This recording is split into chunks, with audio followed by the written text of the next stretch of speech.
Hello viewers, আসসালামু আলাইকুম। সবাই কেমন আছেন? আশা করি সবাই ভালো আছেন। আপনারা কি চান এই 26শে মার্চের পোস্টার ডিজাইন করতে?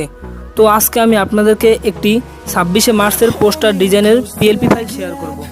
এই ফাইলটিতে গিয়ে আপনারা যে পোস্টারটি পাবেন সেটির নাম, ঠিকানা ও ছবি পরিবর্তন করে আপনারা ব্যবহার করতে পারবেন। তো গাইস, চলুন ভিডিওটি শুরু করা যাক।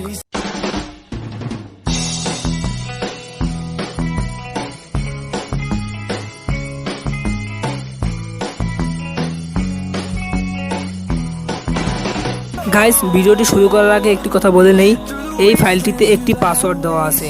আপনারা যদি পাসওয়ার্ডটি সংরক্ষণ করতে চান তাহলে পুরো ভিডিওটি দেখলে আপনারা পাসওয়ার্ডটি পেয়ে যাবেন। তো ধৈর্য সহকারে পুরো ভিডিওটি দেখুন। আর যারা যারা আমার চ্যানেলটি এখনও সাবস্ক্রাইব করেন নাই তারা আমার চ্যানেলটি এখনও সাবস্ক্রাইব করে পাশে থাকা বেল আইকনটি বাজিয়ে দিন।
So